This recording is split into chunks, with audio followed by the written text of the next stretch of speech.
When we talk about Barcelona, we talk about titles, goals, beautiful play, Guardiola, Xavi, Iniesta, Suvarez, tiki-taka, the Camp Nou, the fans, Messi, Messi, Messi, Messi, Messi.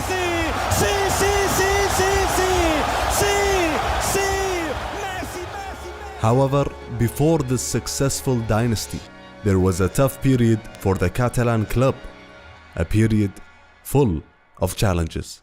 Jo no estic enfrontat amb el senyor Cruyff. How you found your own Cruyff?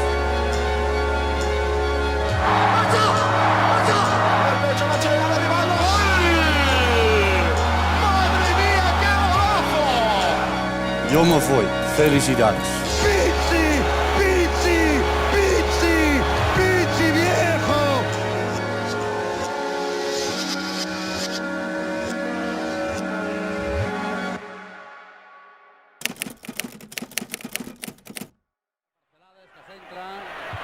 La treu Pacheta, hi ha falta favorable a l'Espanyol i final del partit. Final a Sarrià, el derbi acabat amb empat, Xavi Torres. After 2 years without a title and what's left of the dream team, Johan Cruyff was sacked before the last match of the season after the Dutchman's tense relationship with club president Josep Nunez, which has become irreparable after months and months of rumors about the possibility of Bobby Robson taking over the team. The way in which Cruyff was sacked after all he's done for the club was cruel, as Nunez didn't have the guts to do it himself, as he sent his vice president Gaspar to send the message to the Dutchman at the training facility, which ended up being an ugly affair. And so, after 8 years of service, the longest tenured manager in Barcelona history left from the back door. In came the ex-England manager to a difficult situation in Barcelona, as Bobby was in the middle of a political and football war, and he'll take over after a legend. I follow a legend. The board saw Bobby as a bridge between Cruyff and Van Gaal, who'll take over in the following season. But the Englishman was not aware of that, and expectations were not high for the season, and he was destined for failure. The club brought in Ronaldo from PSV Eindhoven in a record-breaking transfer as he took his first big step towards being a superstar at just 19 years of age. Bobby insisted on bringing his assistant and right-hand man Jose Mourinho to Barcelona, but the team managed to enter a rough patch in March, but managed to turn around the season after a historic remontada in the second leg of the Copa del Rey quarter-finals against Atletico Madrid, where the Rojiblancos scored 3 goals in the first half at the Camp Nou to make the aggregate score 5-2, as the fans showed their disapproval in a traditional manner. And the word was that the board had decided on the Englishman's fate at that moment, as Van Gaal was looking on from the stands, if not for a historical second half. L'assistència per Stoichkov a la mitja volta, el rebot per Ronaldo que remata i gol, gol, gol, gol, gol, gol, gol, gol, gol, gol, gol, gol, gol. Sergi remata tal com ve, rematada i gol, gol, gol, gol, gol, gol, gol. Marcat Pantic, ja ha marcat Pantic. Interior, refús defensiu, recupera Figo, remata amb el peu dret, gol, gol, gol, gol, gol, gol, gol, gol, gol, gol, gol, gol, gol, gol, gol. Assistència per Ronaldo, entra a l'àrea, pica amb el peu dret, gol, gol, gol, gol, gol, gol, gol, gol, gol, gol. Abelardo, ha salvat el porter, rematada i gol, gol, gol, gol, gol, gol, gol, gol, gol, gol, gol, gol, gol. Pizzi, che, qué bueno que viniste, qué bueno que llegaste, Pizzi. Ja està, cau una bengala al camp i gol, gol, gol, gol, gol, gol, gol, gol, gol. I final.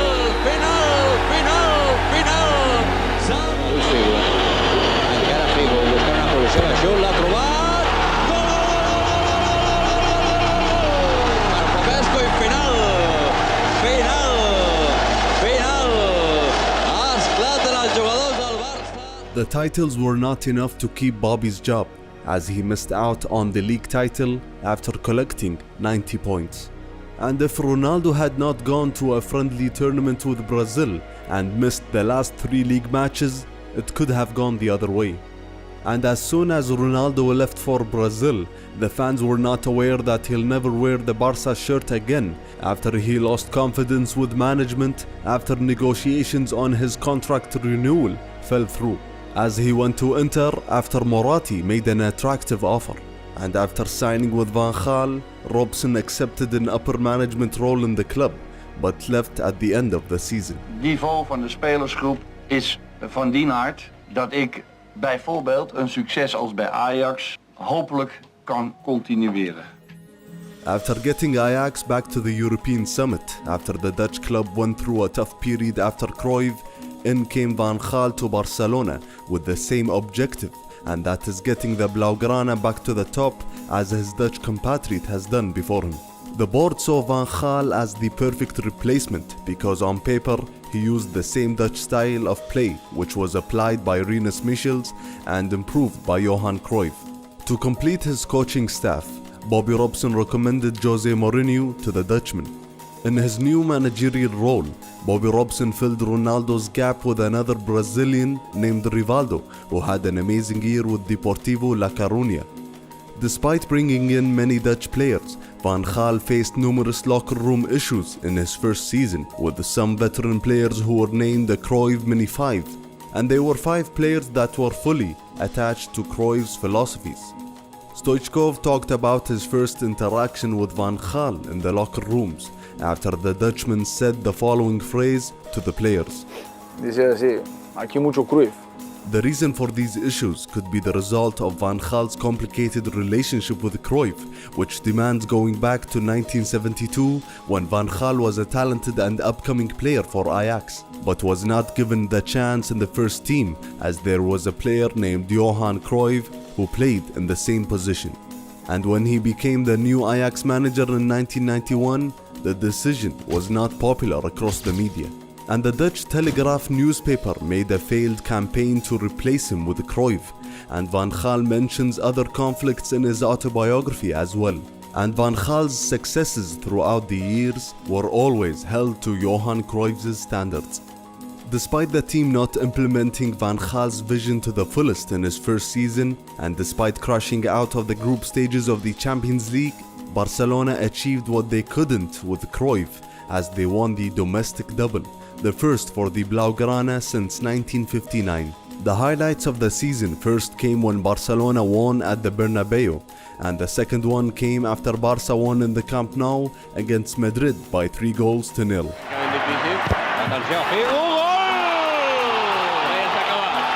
Which came after a failed vote of no confidence from an opposition party called the Blue Elephant, which was led by an ambitious young man named Joan Laporta, who was crucially a big fan of Johan Cruyff. So in the eyes of Van Gaal and club president Nunez, this win in the field and in the ballot boxes ushered in a new era, an era that is devoid of their common enemy, Johan Cruyff.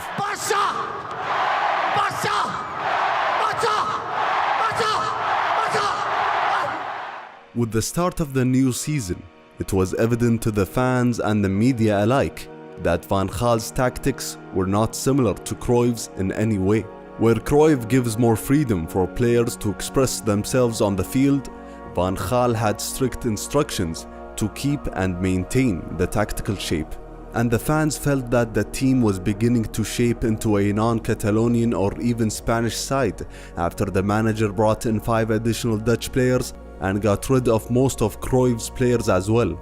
And despite not being proficient in the Spanish language, Van Gaal often entered into a war of words with the Catalan media. Muy malo, muy malo. Interpretación siempre negativa, Muy bien, muy buen, Dingles. And he was not a popular figure at all.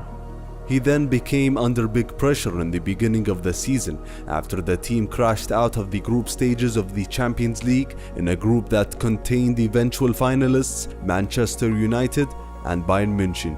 But one of Van Gaal's better decisions in the season was him handing an 18-year-old named Xavi his professional debut in the place of Guardiola, who was injured for big stretches in the season. The reason that gives Van Gaal the confidence in starting a boy at that age goes back to the methods and teachings that Cruyff has inserted to develop the youth system at Barcelona. Methods that give confidence to young players like Xavi to participate quickly with the first team. Methods that favor football minds over athletic abilities. Methods and teachings that are agreed upon with Cruyff and Van Gaal. And Xavi's goal against Valladolid in December ignited the team as they entered a positive streak of matches to eventually capture the lead and end the season 11 points ahead of runners-up Madrid. Within that positive streak of matches, there was another dominant performance in the Clásico, which was won by 3-0, a win that was full of positives, but Van Gaal saw one single negative, a negative which signaled the beginning of a famous rift between the Dutch manager and his Brazilian star, Rivaldo.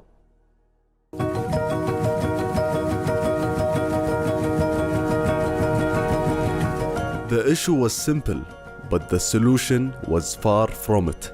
Rivaldo played on the left wing, and it wasn't his favorite position at all, and he had clear instructions not to cut inside to the middle throughout the match. The Dutch manager had the team's interest in mind, as Rivaldo didn't have a great defensive work rate, so him being on the wings and losing possession there has far less implications defensively than if he lost possession in the middle of the pitch. In his first 2 seasons under Van Gaal, the Brazilian didn't have an issue with his position, but entering his 3rd season and after being crowned the best player in the world in December of '99, everything changed, as Rivaldo demanded to change his position and clearly said this in front of his manager and teammates. Van Gaal refused that demand, and after a match against Atletico in December, the Dutchman substituted his Brazilian star in the 72nd minute, and Rivaldo told him that he'll never play in the wings again. So the Dutch manager sent him to the stands for 2 matches, and the Brazilian returned on the bench against Celta de Vigo after some media pressure, and entered in the 63rd minute in his favorite position in the middle, and managed to score a goal. Despite these internal problems, this Barcelona team was a favorite in all of the competitions and had great degrees of tactical flexibility as they had many good players in each position. The Dutchman also gave another Catalonian product a chance, and that was Carlos Puyol, who started as a fullback. But because Barcelona were competing on all fronts, they failed to win a single title. And media reaction after going out in the semi-finals of the Champions League against Valencia was harsh. And the fans turned on the team in a home match against Rayo Vallecano in May, which had crucial title implications at the end of the season. But the Camp Nou was filled with boos and whistles after each touch from a Barcelona player. This was not their team anymore, nor the president was their president, nor the manager was their manager. Barcelona lost the match and lost their chance to win their 3rd consecutive league title. And after years of pressure, club president Josep Núñez gave up as he resigned after 22 years of service. He asked Van Gaal to join him in resigning, and the Dutchman left after one last press conference. Amigas y amigos de la prensa, yo me voy. Felicidades. ¿Es posible tú puedes callar? With the Spanish club's presidential elections coming up, Barcelona had a new problem on their hands. Luis Figo was one of football's elite players in the year 2000 and vice-captain for the Blaugrana, and he had a great relationship with the fans and Catalonia as a whole. Blancos, llorones, celestín de los campeones. But in came one of the most powerful and richest figures in Spain, Florentino Perez, with a plan to destroy that strong bond. Real Madrid president Lorenzo Sanz was a big favorite to continue his presidential reign after finally winning the long-lost European Cup not once but twice in 1998 and the year 2000. So if Perez wanted to win the elections, he needed a miracle. So he asked Madrid's fans in a survey who was the player they wanted the most, and they answered Luis Figo. So he promised thousands of Madrid's members that if he won the elections, he'll bring the Portuguese to the Bernabeu. His promise was strange and near impossible, but he had a complete and meticulous plan. Each player in the Spanish league had a release clause in his contract with varying figures, and Figo, who was still on his old contract and was in the middle of renewal negotiations, his release clause amounted to 60 million euros, which was a transfer record if it was paid. Perez made a deal with Figo's agent which guaranteed the player 2.5 million euros if he signed an agreement that legally binded the Portuguese to Madrid if Perez somehow won the elections. Figo gets to keep the 2.5 million if he lost, and it was not clear if Figo authorized his agent to deal with Perez or not. But when his agent confirmed the deal, the effect was huge, as all media outlets filled their pages with that bombshell of a story. To calm things down, Figo had done an interview on the 9th of July and denied everything, as he said he was not that crazy to go to Madrid. But after a week, the plan actually worked and Perez won the elections. Barcelona Vice President Gaspar won the elections as well, and Figo went to him to stop the deal, but the whole transaction was complicated. If Barcelona wanted to keep Figo despite his release clause being paid, they would have to pay the penalty, which amounted to 30 million euros, which is like paying the 5th highest transfer fee in history at that time just to sign your own player. And Perez mentioned to the club members that if he failed to bring the Portuguese player, they will get to watch Madrid for a whole season without paying a single dime. And he'll finance that with the 30 million penalty clause that Barcelona will have to pay. So Gaspar saw the headlines like this: Barcelona president will pay for Real Madrid members to watch their team for a whole season. And he said that he'll die if he managed to agree on that. So on the 24th of July, Figo was presented in the Bernabeu, barely smiling for the occasion. And now Barcelona's hatred for Madrid was embodied in one player, like Laudrup in the past. And in the first match back in the Camp Nou, the football took a backseat. It was not a game anymore, as the hatred went to new levels.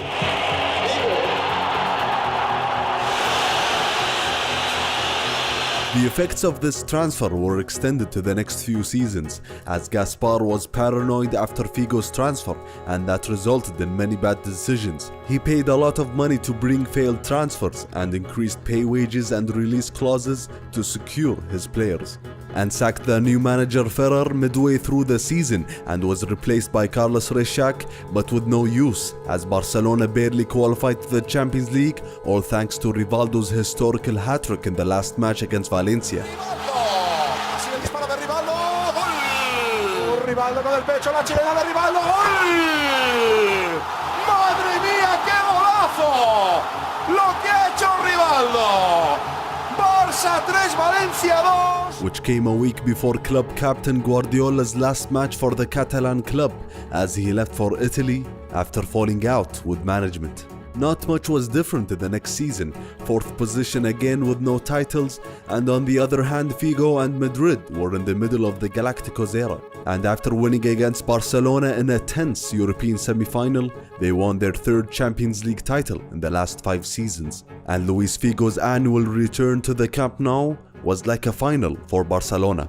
And the solution, Gaspar brought back Van Gaal, which made Rivaldo leave immediately, accompanied by other players who had enough of the Dutch manager. So the club brought in an upcoming star in Riquelme, who didn't adapt with the manager nor the players. And after wasting more money in the last couple of years, the team focused on La Masia, and Van Gaal handed debuts to players like Andrés Iniesta and Valdés. But in December of 2002, the team lost against Sevilla by 3-0 in the Camp Nou, and the fans and media alike ordered Gaspar to resign. Absolutamente increíble. And Barcelona has now hit rock bottom. The Dutchman resigned after Barcelona were just 2 points adrift from the relegation spots and in the 15th position. And Van Gaal famously said, "The team didn't hit rock bottom yet, we could still be last." Caretaker manager Radomir Antic managed to guide the team to a European spot at the 6th position. He had many great decisions, such as moving Puyol from his position as a fullback to the center, and also gave Xavi much more freedom in the middle. But Riquelme's issues were still evident with the new coach, after the Argentine refused to shake the Serbian manager's hands after he was substituted in a league match. But after crashing out against Juve in the quarterfinals of the Champions League, Catalonia was distracted by the upcoming club presidential elections. After Joan Gaspar's resignation in February, the club's members asked for elections to be held immediately. And one of the candidates was a young Catalonian group who were led by Joan Laporta and his second man, Sandro Rosell. One of the reasons this campaign succeeded was the members' wish of seeing some new blood in the president's seat, and also they had Cruyff's blessings as well. But a fake transfer sealed their win. Before the end of the elections and in the 10th of June 2003, Laporta amazingly announced in a press conference of his agreement with David Beckham, and he had the documents to prove that. El jugador David Beckham al Futbol Club Barcelona. This agreement with the superstar sent a message to the members that this group had what it takes to accomplish great things. But Perez had an official agreement with the Englishman to make him the newest Galactico for this season. But Rosell had a great relationship with Madrid's president, and because of that, Perez didn't raise a word to the media about this fake transfer. So after winning the elections and Beckham transferring to Madrid, Laporta took his first big decision as Barcelona president, and that was choosing Frank Rijkaard as manager. The decision was strange at that time because of Rijkaard's limited coaching experience, which includes going down to the second division with Sparta Rotterdam for the first time in the club's history. But Cruyff vouched for his Dutch compatriot and said that any Barcelona manager must be conscious of what this club represents and how he conveys that to the media and fans. And Cruyff believes that Rijkaard has these characteristics. And Laporta managed to sign Ronaldinho, who was the focus of United, to replace Beckham. But Rosell was an ex-executive at Nike and had a great relationship with the Brazilian star and managed to sign with him instantly. And Ronaldinho instantly announced himself, and also after the Blaugrana was very active in the transfer market, the team was struggling in December after a 5-1 loss against Malaga and losing 3-0 against Racing, as Rosell asked Laporta to sack Rijkaard and bring in Scolari, but Cruyff insisted on giving the Dutchman some time. And after the club brought in Davids on loan, Barcelona managed to patch up an unbeatable streak and also won at the Bernabeu for the first time since 1997 after Xavi's winner,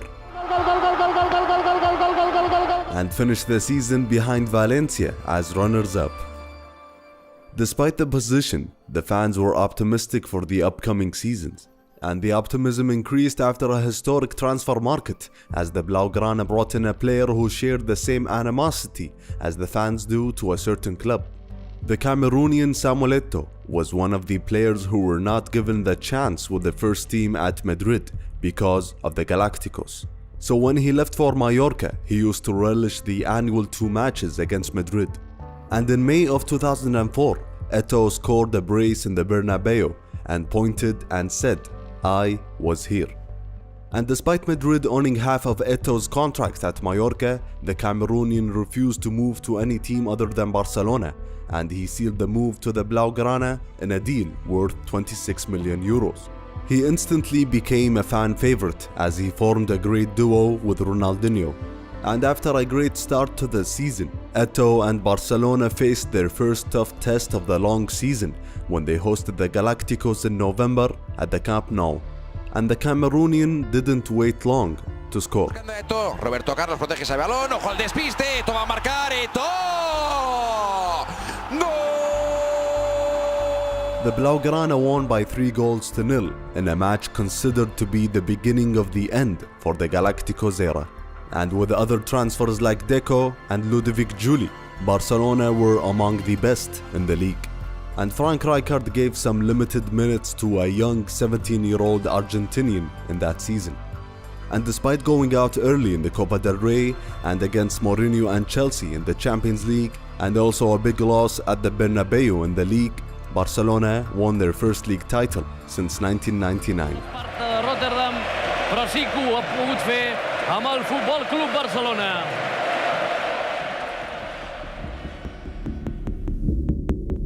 As soon as Barcelona takes a step forward, they manage to take 2 steps backwards as well.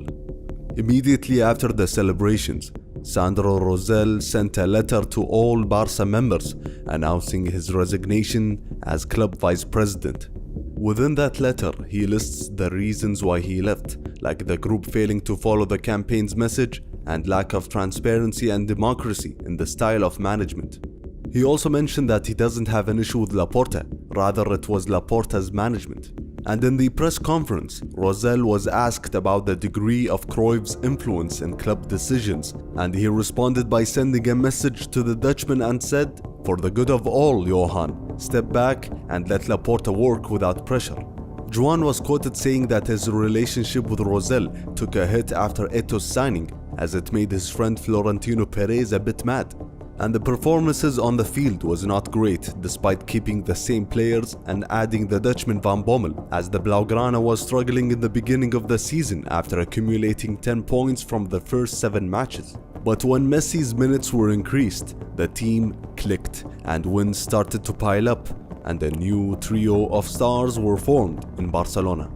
And before the annual test at the Bernabeu, Ronaldinho won the Ballon d'Or and entered the field to show why he's the best player in the world. Para dos, puede buscar distintas opciones. Ronaldinho que se va solo, Ronaldinho, ¡gol! Ronaldinho se va por velocidad, Ronaldinho se va a meter, Ronaldinho, ¡golazo! Salgado mentioned players, and Barcelona entered an unbeaten streak of matches up to February and distanced themselves in the La Liga race by 12 points. And then came a recurring test in the round of 16 of the Champions League against Mourinho and Chelsea, the team that defeated the Blaugrana last season. And despite the poor conditions at the Stamford Bridge, Barcelona won the first leg, which Mourinho saw as a controversial match after Del Horno was sent off because of a couple of dangerous tackles on Messi. As Mourinho said after the match that Catalonia has great theatre, and today Messi showed that. A draw at the Camp Nou sealed the qualification for the quarterfinals, but came at a cost as Messi had a muscle injury which will keep him out for the rest of the season. A win against Benfica in the second round pitted Barcelona against title favourites Milan in the semi-finals, and after a cautious game in the first leg at the San Siro, Juli's goal was crucial. The caution continued in the second leg at the Camp Nou, which saw a controversial decision, but the Blaugrana managed to hold on and qualify to their first European final since the Dream Team had done it in 1994. And after sealing their second consecutive La Liga against Celta de Vigo, the Blaugrana focused on their opponent in the final, the Gunners Arsenal, who were at the end of the golden era. It's Thierry Henry! He scored! He scored for Arsenal in the Bernabeu! Xavi was injured and will miss the match, and despite Messi returning to training before the final, Rijkaard sent him to the stands, which was a decision that made the young Argentinian very upset. As the match started, Arsenal instantly applied a lot of pressure on the Blaugrana. But in the 18th minute, Arsenal's keeper Jens Lehmann was sent off after a tackle on Eto'o. But Henry and his teammates continued to create chances, and Sol Campbell managed to score before the end of the half.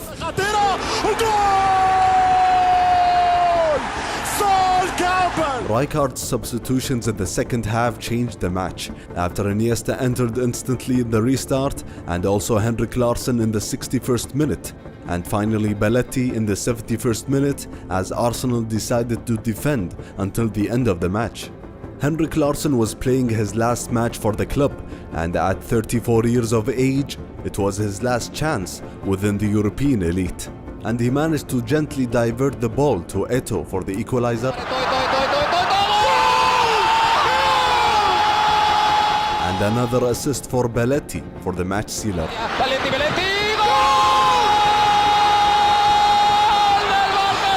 And finally Barcelona achieved a similar feat to the Dream Team.